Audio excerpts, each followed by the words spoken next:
Well, good morning, everyone. This is kind of unusual. I usually don't do walk-in talks during the week, but I felt inspired to go for a walk because the weather's warmer and the sky is clearing. Thank you, Jesus. Got some blue sky up here, and I know that's not the case in a lot of areas like Iowa and, oh man, good portion of the eastern United States, and just all the inclement weather coming in to different areas. People can check Weatherman Plus if they want the details on that.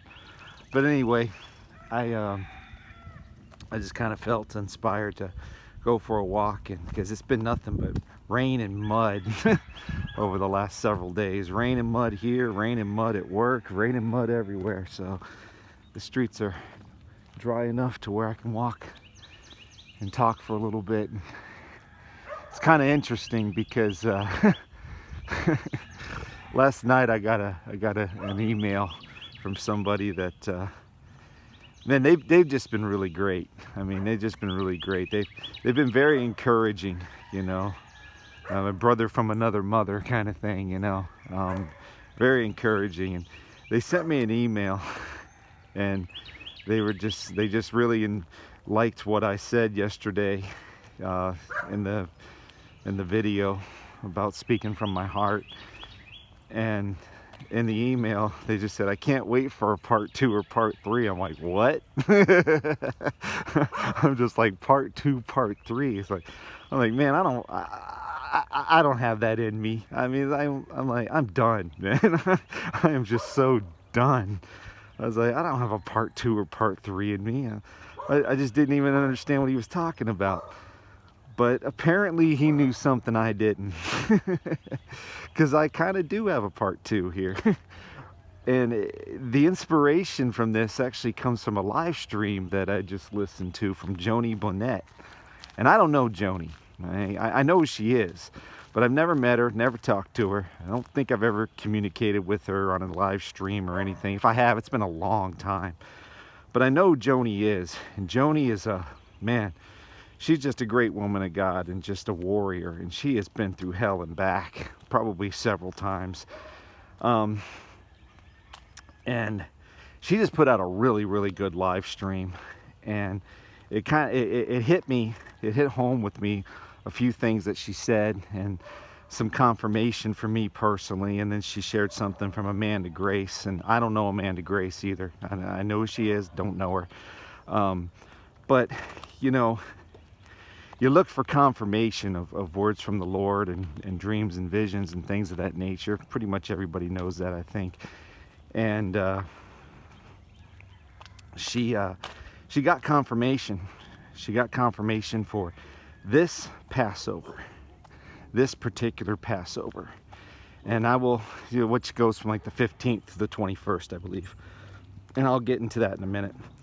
So I'm just going to share some information with you guys, but in certain ways this kind of is, oh, now the sun's coming out. It's really getting warm. Nice. Thank you, Jesus. So anyway, what was I going to say? That's my train of thought.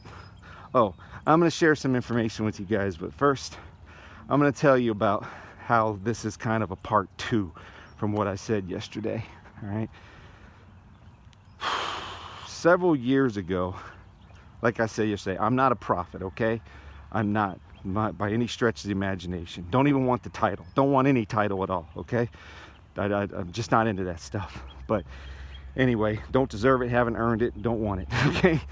But anyway, check out that house. I really like that house. Anyway, okay.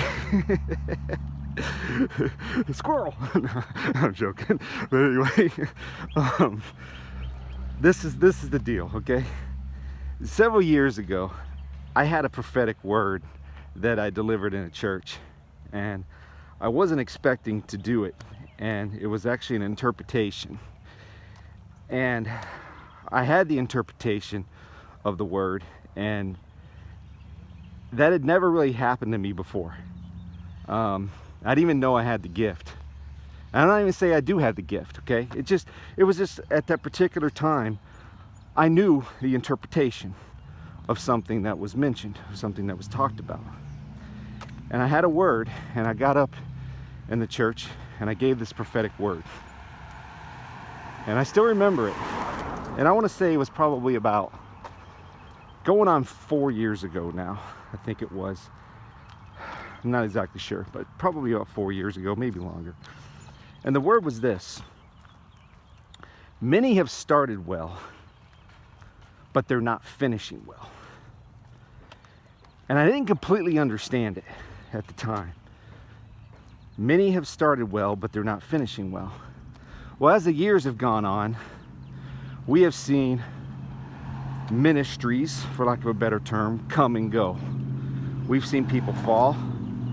They're continuing to fall. Hillsong, toast. Brian Houston, toast. Perry Stone now is being investigated by the Tennessee Bureau of Investigation.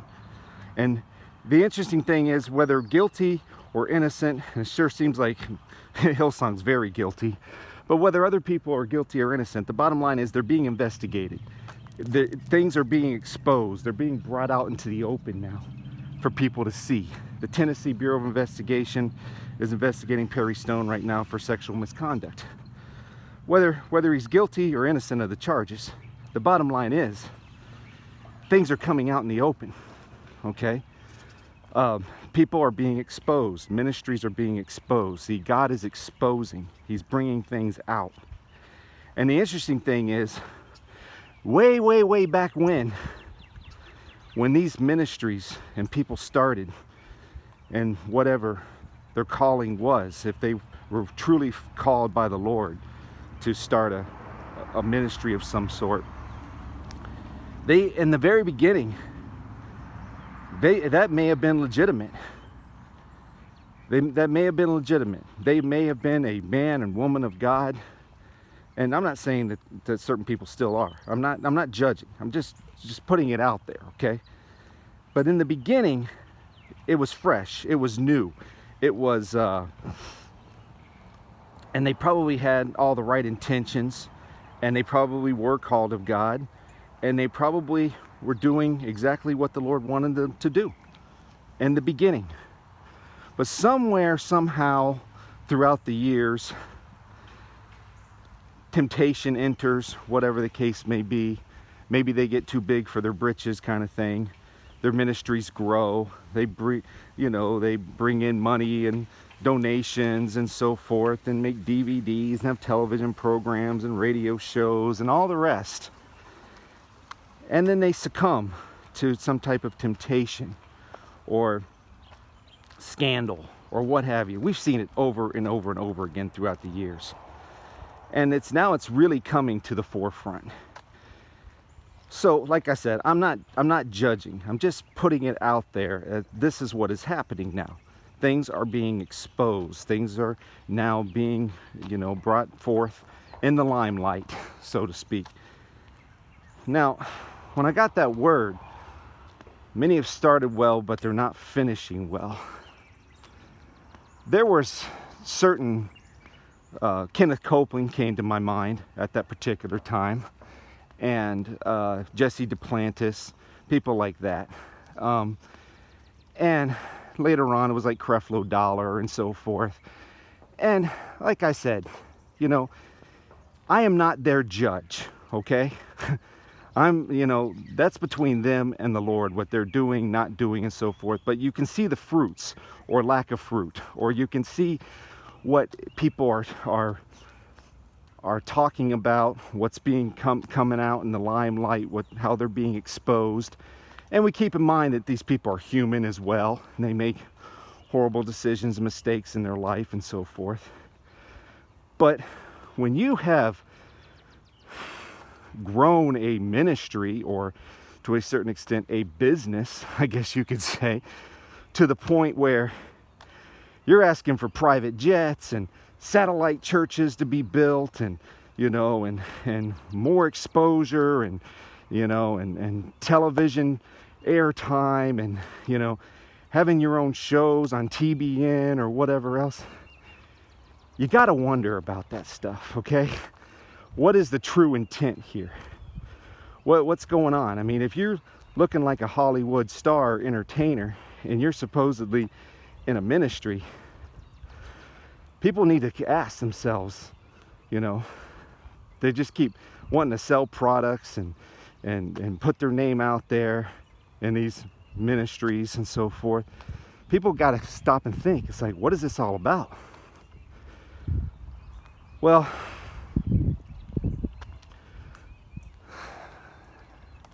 without mentioning names, because like I said, I can't, other than the names I did mention. And the only reason I mention those is because they're already out there. They're in the limelight. And I'm not saying anything, like I said, directly against any of these people. Just that they have ministries that are out there in the limelight.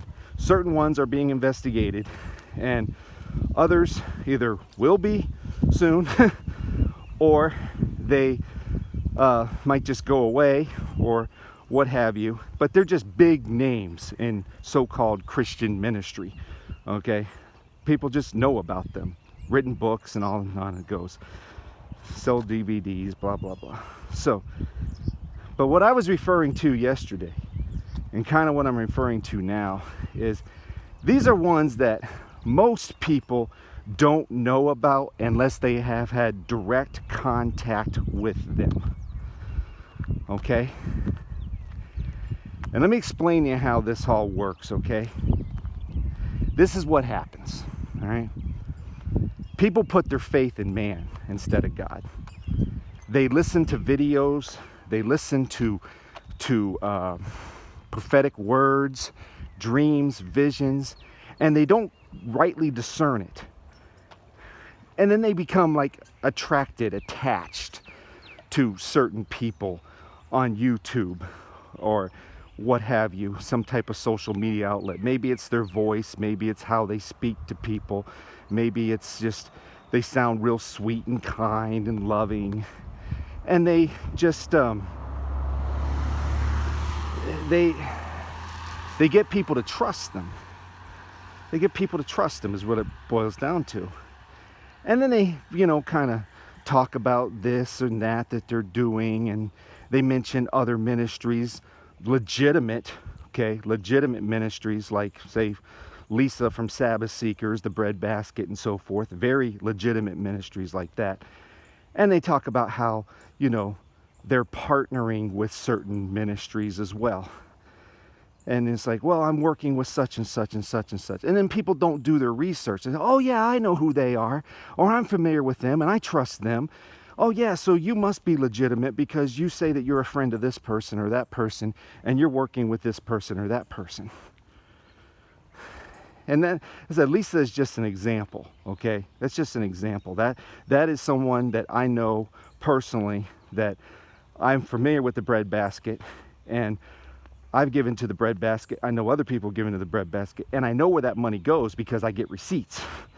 I see where it goes, and I see how it affects people, and I've been directly involved in that.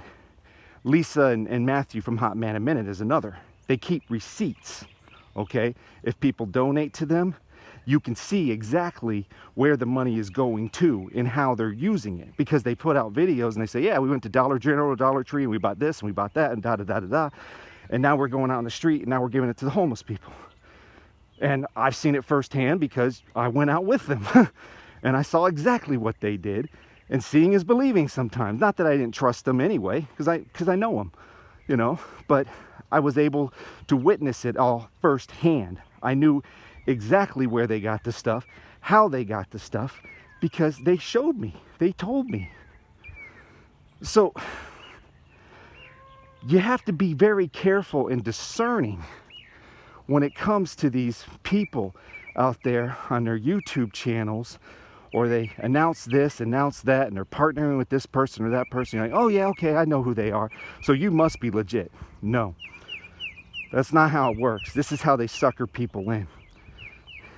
And then people, they trust too much.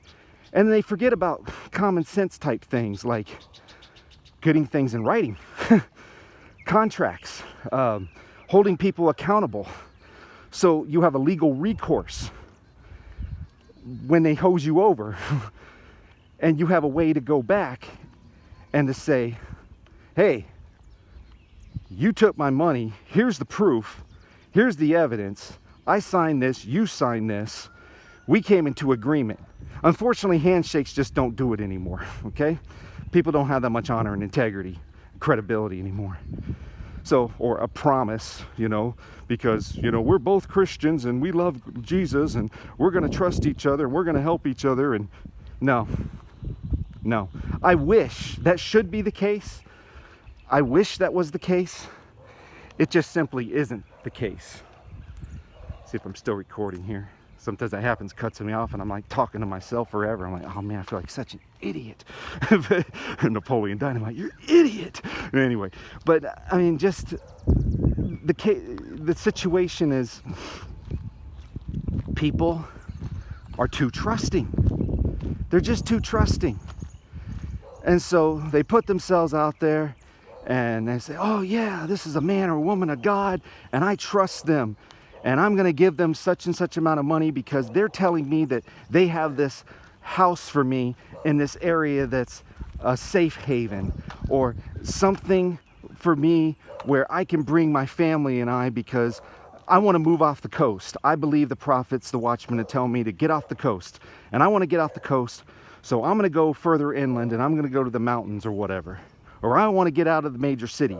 I just don't want to be in the city anymore. I believe what the prophets and watchmen are saying, legitimate, true prophets and watchmen about getting out of the city. And this person has this safe haven in some, mountain area, and I'm going to invest in that, kind of like a timeshare, okay? But I'm not going to have any evidence. I'm not going to have any hard evidence that I've done this. There's nothing in writing. I'm just going to go on faith. Unfortunately, that's very foolish. I admire the faith. They're just putting the faith in the wrong things. They're putting faith in people instead of the Lord. They're not discerning. They're not fasting and praying and finding out, is this the right thing I should do for me and my family? Is this what I should be doing? Should I be trusting this person? And if they are doing that and they still make that choice, then they're obviously not listening to the right spirits.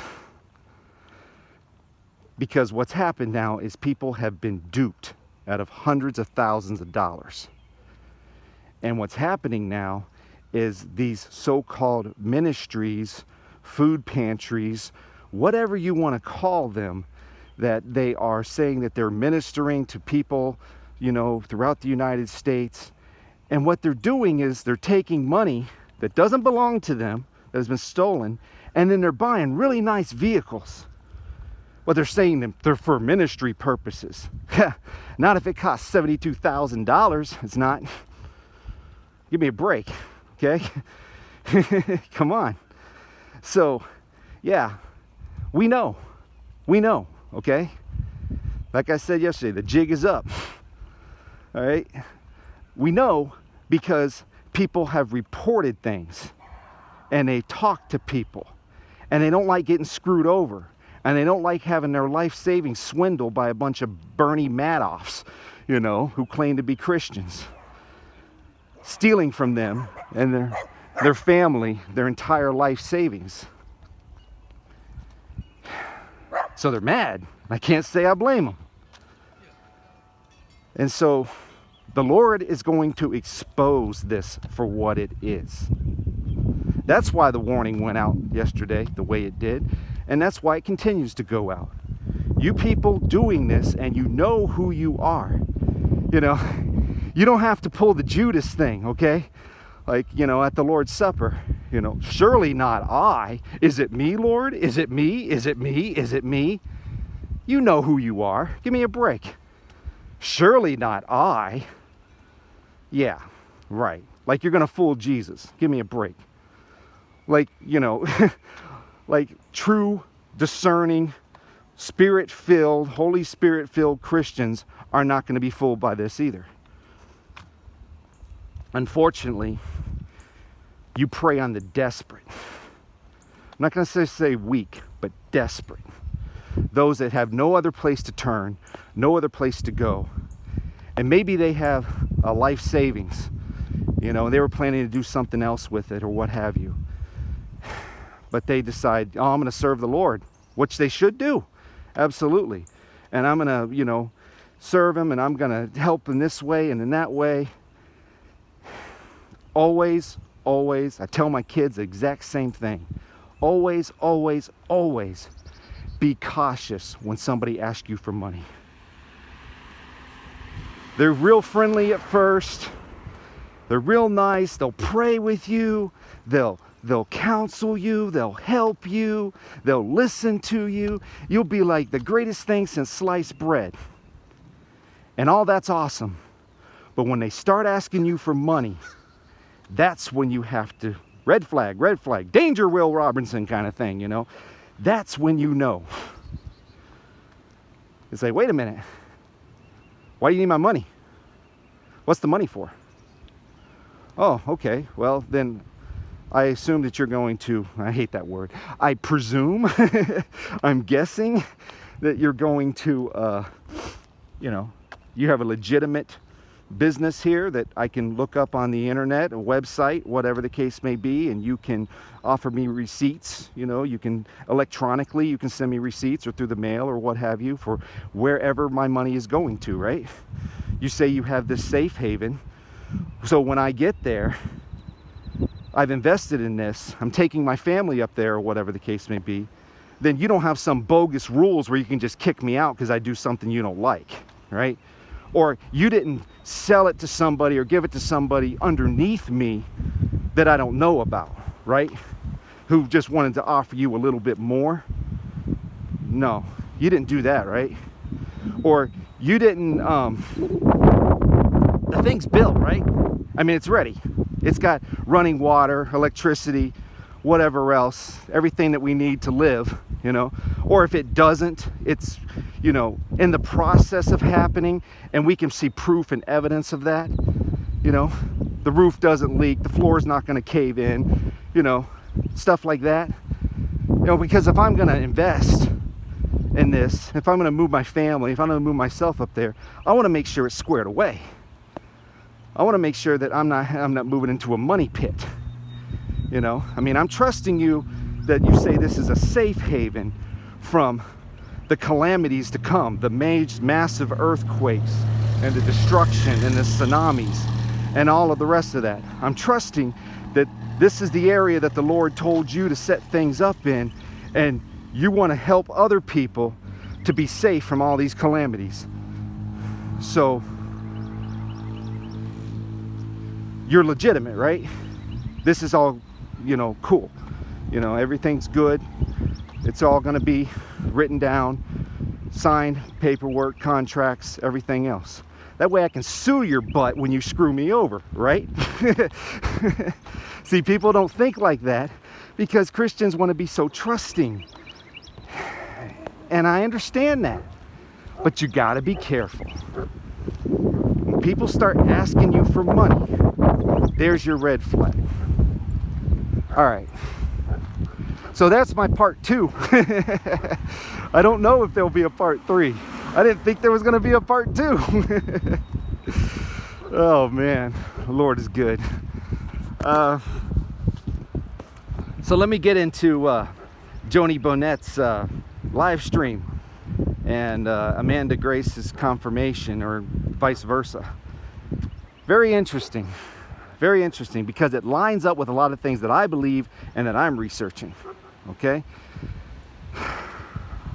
I've heard a recent vision that was sent to me this morning, a dream I guess you could say, from last year, about 11 months ago.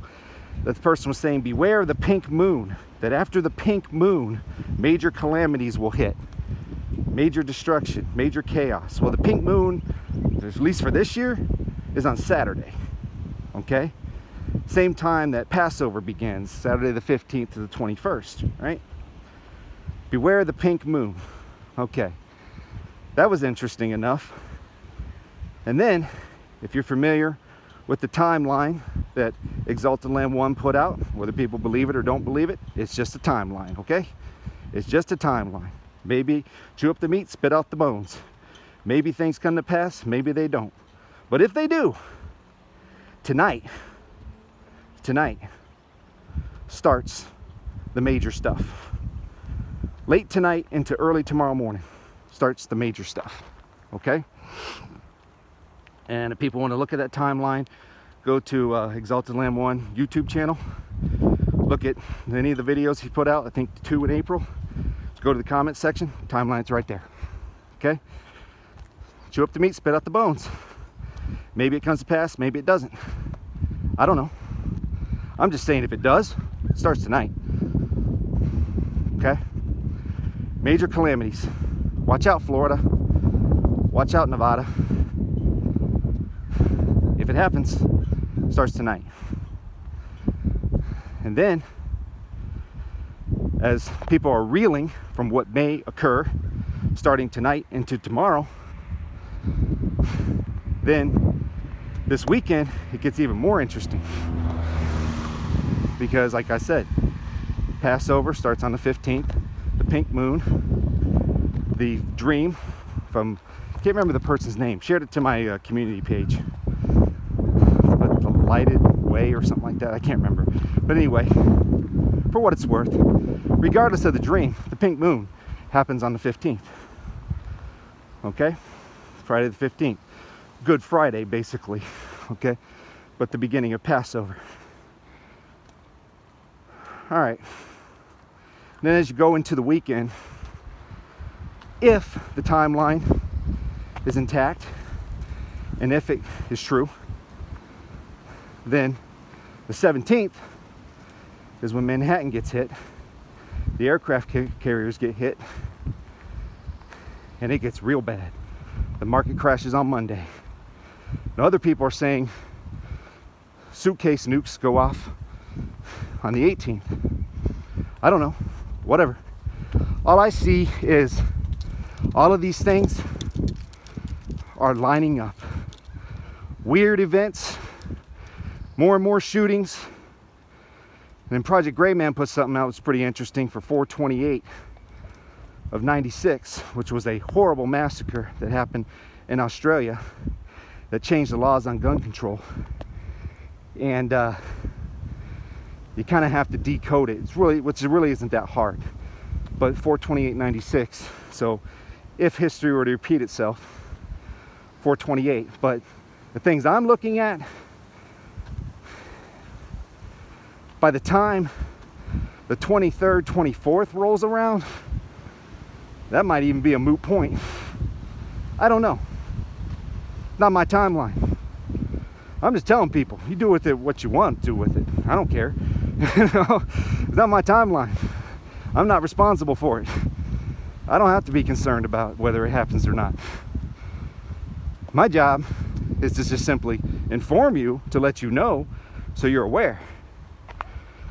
Because if that timeline continues, then on the 20th into the 21st, you're looking at massive earthquakes, which appears could be very, very possible. Major quakes and mega tsunamis on both coasts, if that occurs. Very interesting that that would be the 20th to the 21st, because that would be the end of Passover, and the 20th is actually Hitler's birthday. But very interesting time frame and timeline. Is it going to happen? I have no clue. I just live each day the best I can, do what I got to do, be as prepared as I can, trust the Lord, do what he tells me to do, and just live my life. But it would be irresponsible of me, and I would be remiss to at least not inform people of these possibilities. Not probabilities, but possibilities. So I'd pay attention late tonight into early tomorrow morning. Like 3, 4 o'clock in the morning is when, you know, it could hit Florida. Specifically anywhere from Central to South Florida, to be specific. But I don't know. And in Vegas, you know, Hoover Dam kind of thing. I don't know, okay? I honestly don't know. But because it's possible, I'm telling you all about it. Because it is possible. Most definitely possible. People don't think it's possible. I don't know what to tell you. It's possible, okay? Foxtrots, Franks, they're happening constantly now, okay? All the time. Practically every single one of these shootings is a Frank, Foxtrot, okay? If not every single one of them. Plus the other things that we're hearing about, you know? So, I think that's pretty much all I have. It's long enough. What are we going on? Yeah, we're past 30 minutes. Trying to go past 30 minutes. It takes me a while to upload these. And eventually I do have to get back and get ready for work and all that jazz. So, but it is nice. It's nice getting out here walking. It's not raining right now. So, it's a nice breeze. The weather's warmer. Because I know rain's coming in later again. And who knows when and if it'll stop. And all these tornadoes, folks. All this bad weather. Blizzards happening in April. I mean, people, seriously? It's like, what's today? Middle of April. I know certain areas, they still get a lot of snow, like in Colorado and stuff in April. I get that. You know, I had a blizzard years ago when I was in the police academy, shut down the academy for a few days. Had to shovel my way out of my front door. So, that was March, I think. Late March, early April. But anyway, you know, as I know it happens, but this is messed up. You think the Lord's trying to get our attention? And even if it's HAARP and all the rest of that garbage, he's still allowing it, okay? You think he's trying to get our attention? Think he's trying to say, hey, wake up. I'm here. Anyway, I think people are going to see that real soon. The pagan, the heathen, the Babylonian, whoever, the sodomite, I think they're going to see it real soon. Whether they want to accept it or not is another issue, but they're going to see it. The lukewarm Christian, they're going to see it. If they haven't yet, they will. All right. Getting out of breath here. This whole walk is uphill practically, which is good because, you know, strengthens your legs, good cardio, helps you lose weight or at least stay at a decent weight. So it's good to get exercise. All right, you guys take care. God bless you. And I don't know. I'll come back on when I'm supposed to, I guess. All right, bye.